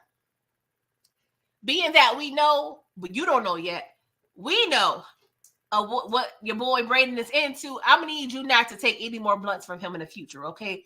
Because Braden is a wild boy, and I think he's going to get even wilder. So I don't need you to over there be sharing no blunts with Braden, and you thinking it's weed and coke in there. Like, I don't have the time. So I need you to figure out what Braden is into ASAP to the pronto, because I don't know. Like, I wonder what his reaction would be when or if he finds out. I feel like he will, but I'm curious, right? Because I didn't mention this earlier, but Braden was over there pillow talking to his new boo, right?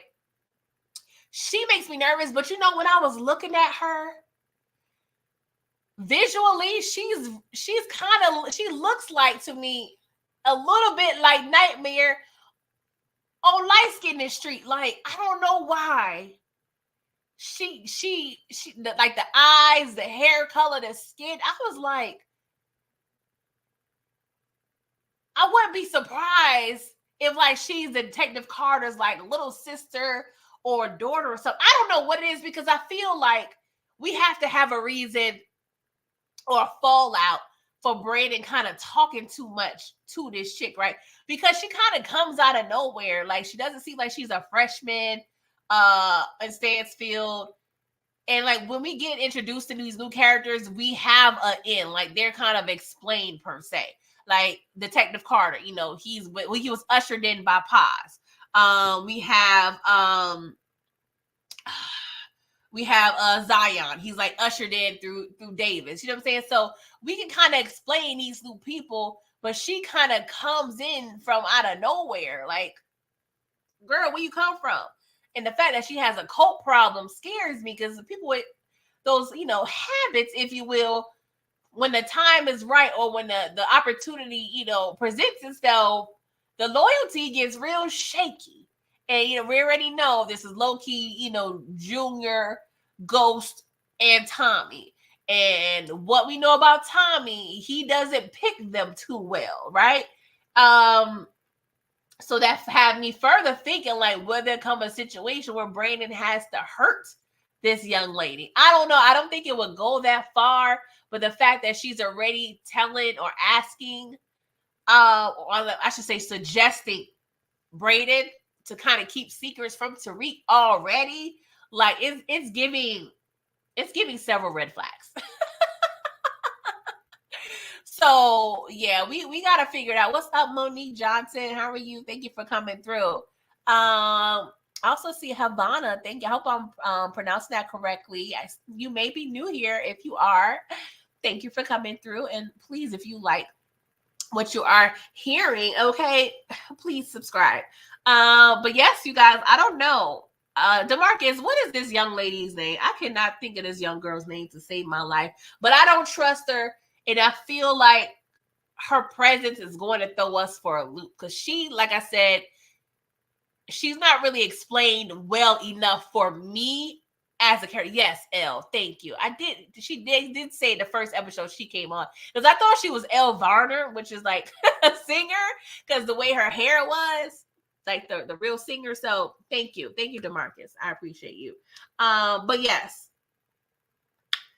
we have to say too, with this situation with old girl, right? So wrapping up this episode, Tariq is over there at the bar, and I love this cinematography. I need to see who directed this episode, because it's giving like it was kind of giving Belly a little bit. You know, it's giving Here Comes the Boom a little bit. I was just like, who directed this? Was it what is that guy's name? Oh, I can't think of his name. He does direct these episodes from time to time.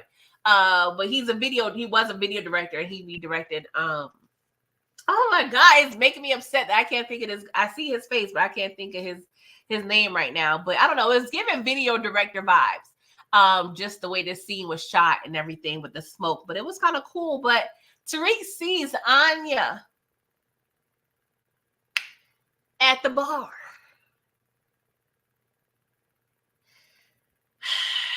And he takes it upon himself to be like, you know what? My eyes is literally always on the prize. Yeah, I just found out I could possibly be a daddy. I just burnt one of my classmates an hour ago. I'm in a whole B4 situation to have a new drug system. But you know what? One thing I'm going to do, as Tariq St. Patrick, I am going to multitask, okay? I always got a plan in motion. So he takes his behind over there and introduces himself to Anya. She at first was like, you know, giving him like the typical like, ew. But then, you know, Tariq, you know, I guess the things he was saying kind of, you know, made her feel a little comfortable.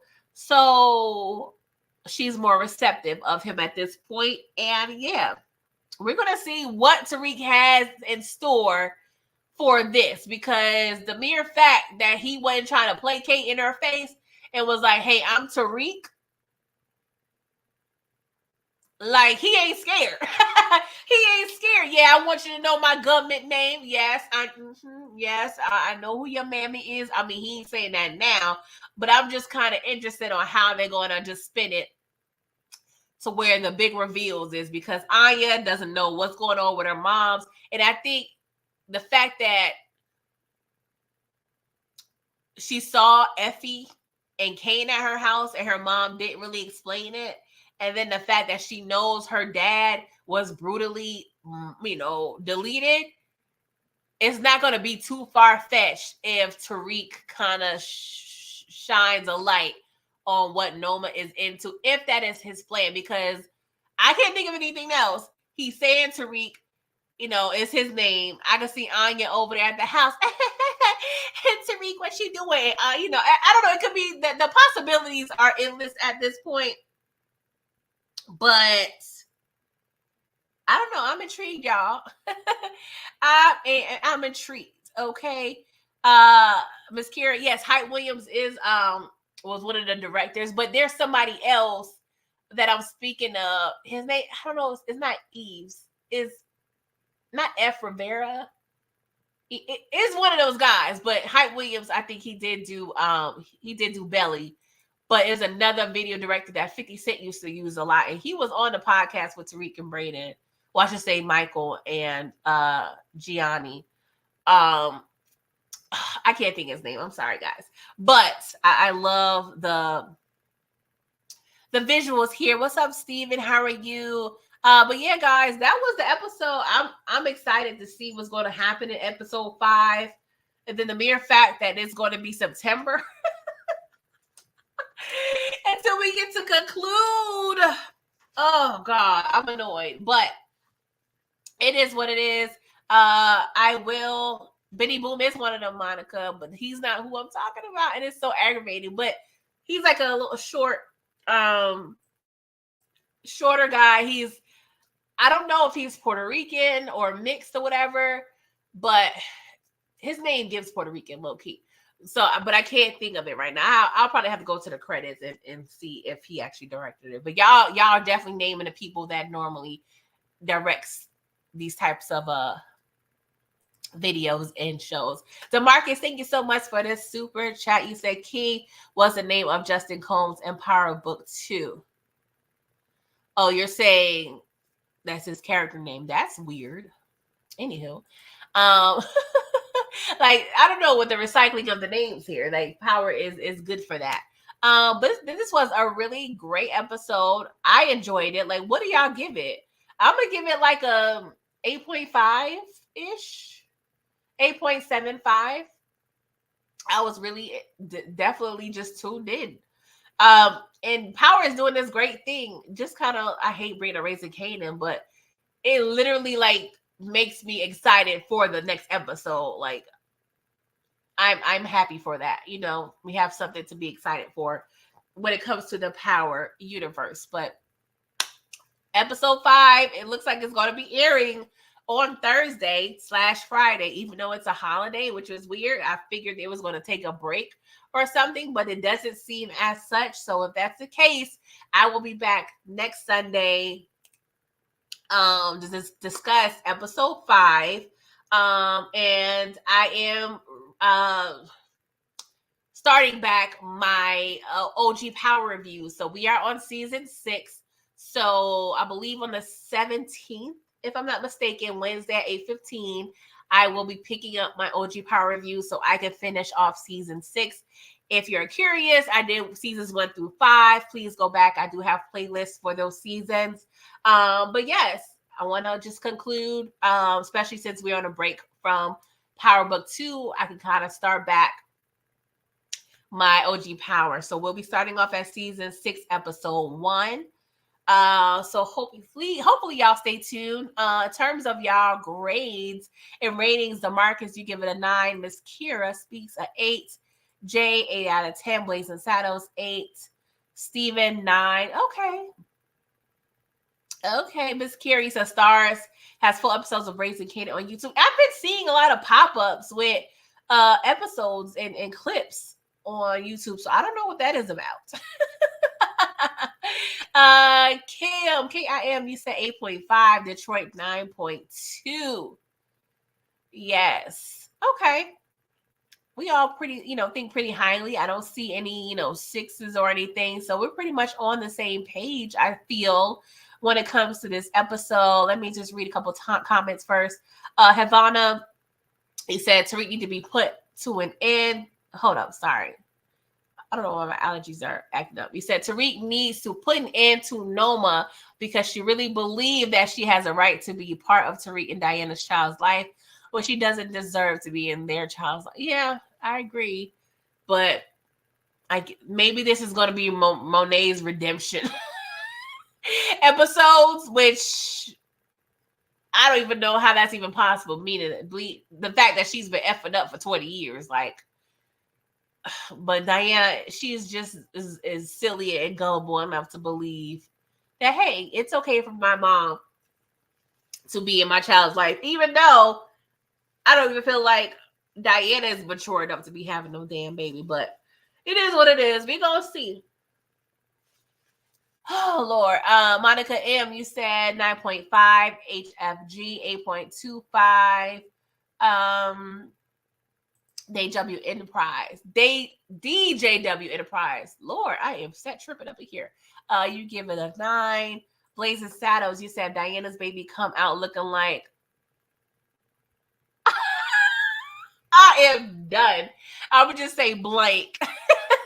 We'll know who the father is. I cannot. And the crazy part, oh my God.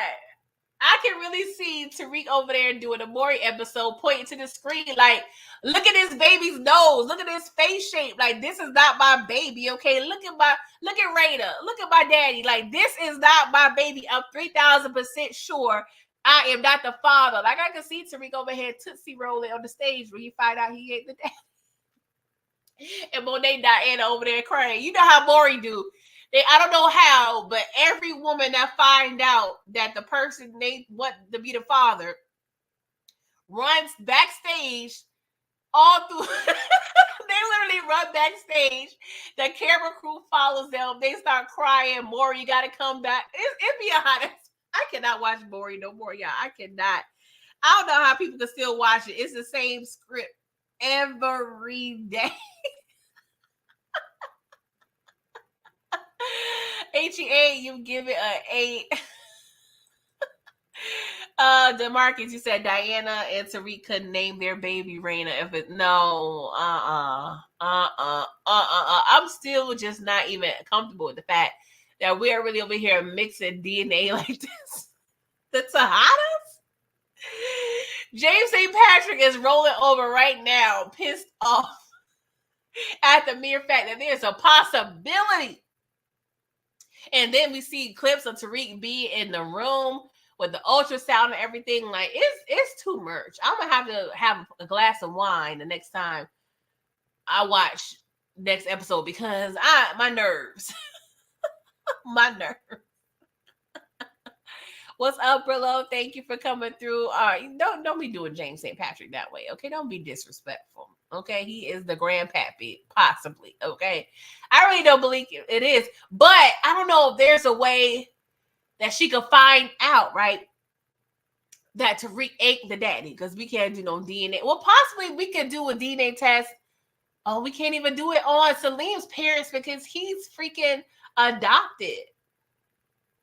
I mean, we can do process of elimination, but if Salim's parents find out, like, oh, you claiming this is his baby because the other guy ate the baby, like, they gonna really probably think she over here being a hoe.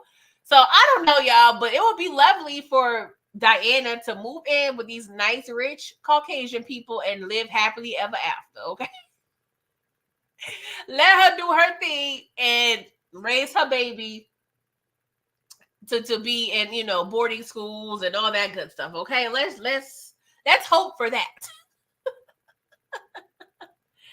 Dexter, you wonder why Diana never told Salim that she was pregnant? Because she wants this to be Tariq's baby.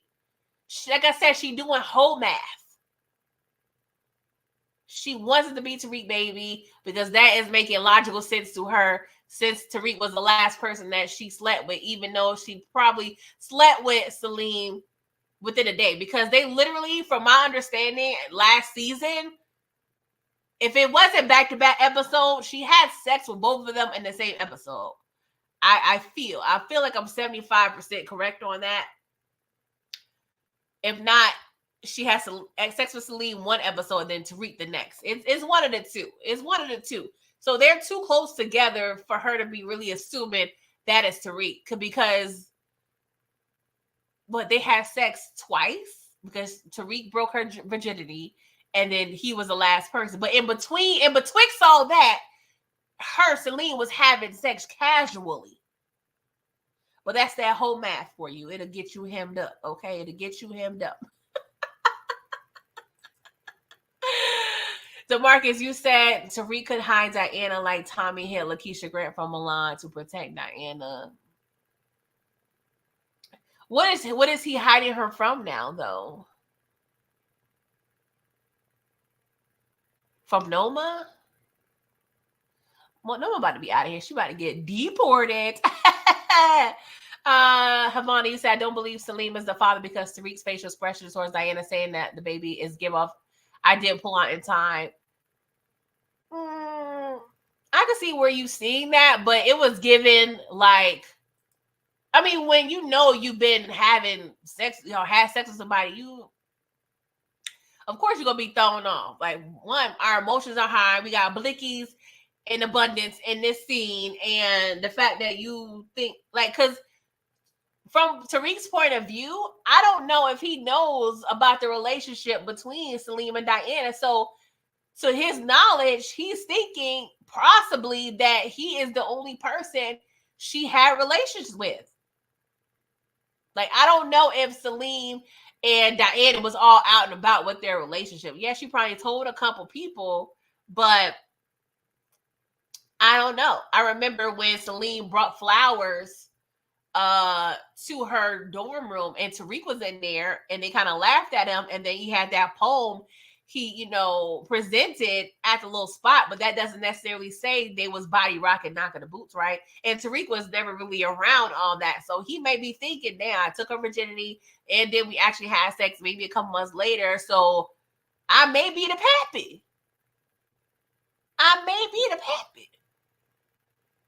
So we don't know. We always have to think of the character's point of view, because we are seeing everything and they are only seeing a portion of what's going on, right? Because they're not in, they're not seeing what we see. DJW, you said it was the same episode. Okay. Yeah, Dexter, that whole math is not adding up. Because it would just make perfect sense to even eliminate Salim and him be the father. Because regardless of the fact, even if we get to the point, if Tariq finds out that he is not the father, he probably still would feel a sense of like duty to look after that child because he murked the father. Possibly. Tariq got a lot going on because we got a new boo in the midst, Anya. Even though I do feel like Anya is more of a strategy, but the fact that she is cute and rich and has a relationship with his op, I think he may end up, I don't know. This is the thing with Tariq. He kind of scares me because at this point, now we know he's human, right? But Tariq is a little ticky boom boom. He's a little, he's a little special sometimes, being a serial killer and whatnot. But is Tariq at a place where he can like really have feelings for a whole nother woman? Because we already see what he's gone through with Diana. We already see what he went through with Effie. We already see the drama with Lauren. So I don't know if he's even at a place to really be falling in love with a woman for real. So we're going to have to stay tuned for that. Oh, gosh. Dexter, you said we forget that Tariq is really the villain of the show. That's all in perspective, I feel, too. Because technically, I feel like he's the protagonist, but his actions are very antagonistic. But I think it's based on how you feel about Tariq, right? Because a lot of us hated Tariq in OG Power, right? But then the writers were very crafty enough. They were crafty enough to actually swing some of us to actually root for Tariq, right?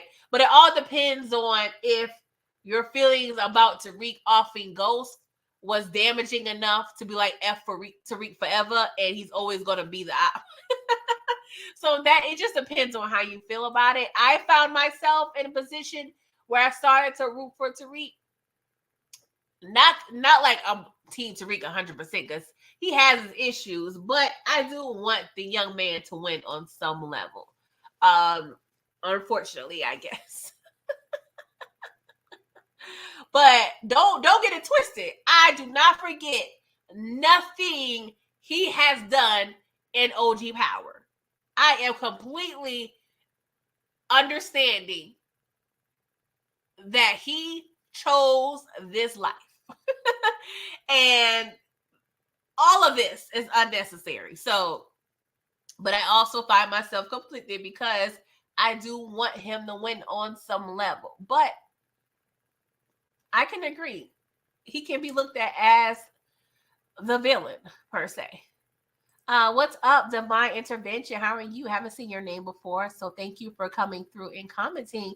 You said Tariq is a great character, just like most of the rest of the characters, not necessarily a villain. I can see that as well. I can see that as well. And I like that.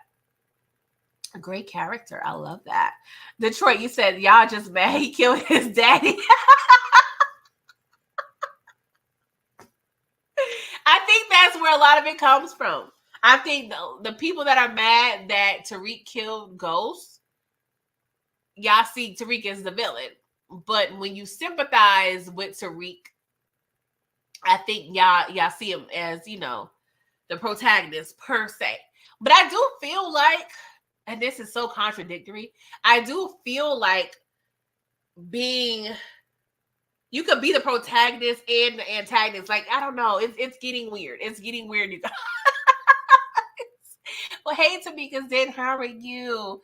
That is true. Detroit Ghost was the villain, but he was also positioned kind of like the protagonist too. Like, that's what I'm saying. We get in this weird area, but you are not wrong, Detroit. It's true. Ghost was not necessarily the best man. It had the best character, even though it's deep, y'all. I don't want to have a whole nother 20-minute rant breaking down Ghost and Tariq, but you guys are all correct, honestly, when it comes to your assessment with these characters. Monica M, you said, I like Tariq. I didn't like some stuff he did in Power, but I didn't like Ghost either. Okay. Understand. Yes, Miss Karen, duality. That is perfect way of putting it. The Marcus, you said Kanan and Kane are not the villains. I don't know who was thinking that, but that is true, right? Honestly, especially, I never saw Kane as the villain, but with Kanan, honestly, when I first watched Power 11 years ago, I did not care for Kane. I always saw Kane as the villain, right? But now that I rewatched it through my recaps, my thought process flipped. Like, oh, Kanan is low key. I hate even putting Kanan and the word victim in the same sentence, but I found myself sympathizing more for Kanan and his dynamic with Ghost and Tommy. So there's that. But yeah, y'all, this was good. This was good. Of course, we have next episode, and we're gonna see what they give us. I do predict we're gonna possibly see some revelations. I'm definitely trying to figure out how far Detective Carter, aka Mr. Nightmare Light Skin Street.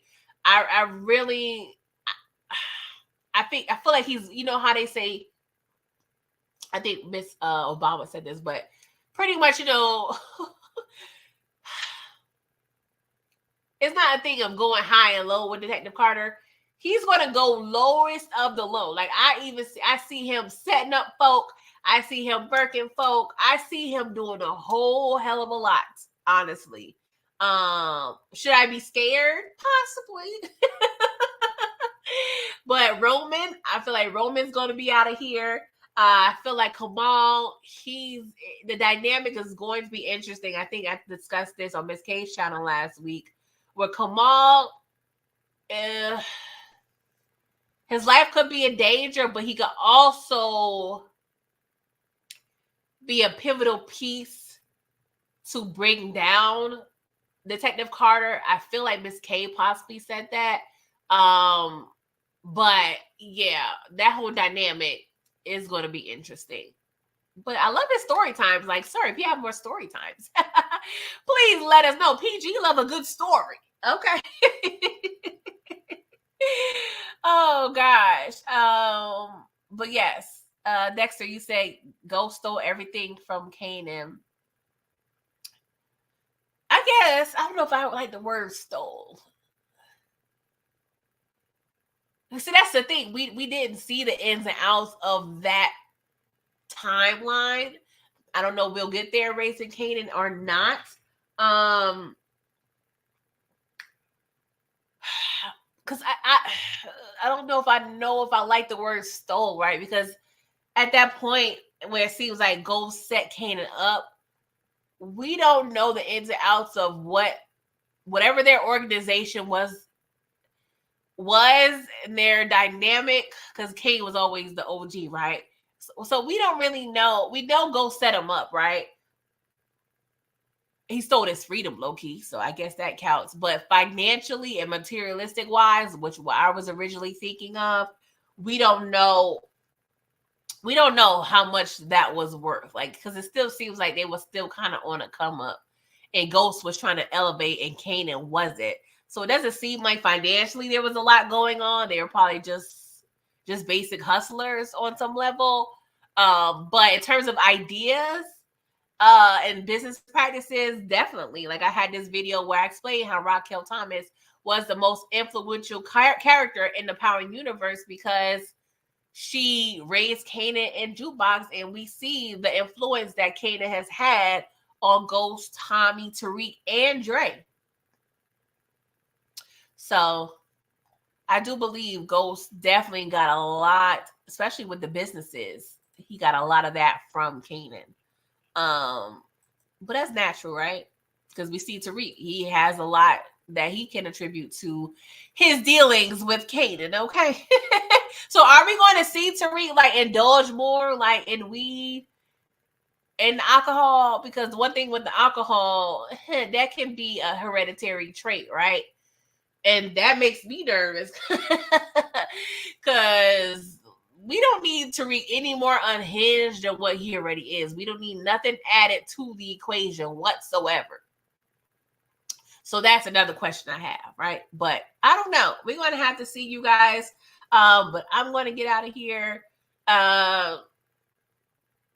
I'm excited. I'm excited to see what episode 5 is going to bring. Hey, Moochie, thank you for coming through, boo. I need y'all to make sure y'all like this video. Okay, subscribe if you're not already a subscriber.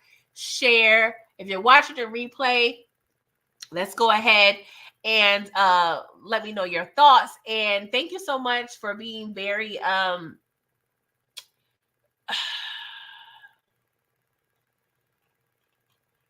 what is the word I'm looking for? I appreciate y'all engagement in the chat. I really thoroughly enjoy recapping the show, and just the fact that y'all just engage with me and with the other subscribers. That's really the fun part. So thank you so much for commenting, engaging, let me know your thoughts, reminding me of things, bringing new points to the table, letting me know your emotions. Like, I definitely love us, and how we communicate via the chat. So I do appreciate you guys. Thank you, Blazing Saddles. I appreciate you so much. Thank y'all for spending y'all Sunday mornings with me. And, if y'all haven't had breakfast, get y'all a good little breakfast, take y'all no nap, do a couple chores, do what you got to do, but relax. Because for a lot of us, we got to get back on the grind on Monday, okay? Let me read Stephen Harris's comment before we get out of here, because he took his time with this paragraph. Okay, Steven said he told Monet what she needed to hear and finally woke up. Sadly, she woke up too late. The Tejada family is already broken and it can't be fixed. Kanan and Diana don't have the balls to stand up like Dru. Oh, thank you for bringing this up, Steven. Before I get out of here, I do agree. Typically, when a family goes through all this, they stay broken But I feel like it's going to be a situation where they're going to be broken, but they're still going to be attached on some level, right? So think of it like if a vase breaks, right? Somebody puts it together with some crazy glue. It's still technically together visually, but structurally, it's effed up, right? So I do see Diana moving back into the house, with her mom. Now they had a short scene where they showed Dru packing up his clothes because Kane kicked his ass and kicked him out the business and the penthouse. Now that short little scene kind of worried me because I'm like, ooh, Dru, what do you have in store for us? Because it looks like you going to be savagery mode times 1,000. Okay, like that was giving kind of a scary vibe. So I'm interested on what they're going to reveal to us in terms of Dru going forward. Now I do see because Dru technically he can move back in with Monet, but I feel like he's too pissed with her to move back in with her. Not saying he won't, but I don't know. I just feel like he's going to try to find his own way. With what bread, I don't know, because we forever. I mean, technically, Kane left, so the family stash. Dru, do you still have it? Let a sister know, because he could get him a cute little apartment somewhere. Okay, but Kane is going to be Team Noma until, and this is what I saw in my head, right? Because I truly feel that Noma's going to get deported, and I think they're sprinkling things here and there about her citizenship, right? So if Noma gets deported, Kane finds himself in a peculiar situation because if he sticks around her long enough, he may have access enough information to try to actually be his own man and run her organization. But we know Kane ain't completely like equipped enough to run no international guns and arms organization, right? But there's a key that Effie holds that I feel like is going to be very much valuable to Tariq and Kanan, because Tariq is still looking for revenge, right? So I don't know if Tariq wants revenge or is looking for revenge just to off Noma or to take everything away from Noma. Like, I don't exactly know what his end game is with Noma, but it's clear he wants to F her life up, right? So we got to see how he handles his situation with Anya, because he's not keeping that a secret. And then we do see Noma at the little underground spot next episode. But I'm curious. So the storyline with Dru, I feel like Diana's gonna be under her mama because she's gonna be pregnant, and just she's gonna utilize that whole thing because she's very much regretful of her actions. But yeah, I don't know. It's a lot of is this show is pretty much a whole chess board. Like, it's a chess game with everything, and there's at least 2 to 3 options for each character, which makes this show so intriguing because there's so many options on how their actions can move about in this storyline, right? So this is going to be interesting with all these characters on how they operate. Hey, Tori, thank you for coming through. I'm about to get out of here. DeMarcus, you said Kane will get Noma deported. You never know. I mean, he pretty much went from one Monet to another. This is the only thing he's able to get some snatch this time. You know what I'm saying? Like, he's, because Noma suns him all the time, and he's constantly having to prove his independence from his mother. But she low-key is acting like another mother per se. It's just, kind of like a Dre and Michelle dynamic now. Like, it's like, she be sunning him and boying him all the time. And I think he's going to get tired of trying to prove himself to Noma, but I don't know if she will get hemmed up before that. Now I'm thinking about my whole little theory thing about Davis. Okay, so earlier when I said I could see Noma luring Davis to her place, and the mere fact that he is working with Tariq, and she knows that he wants him, and we know that's Davis's weakness.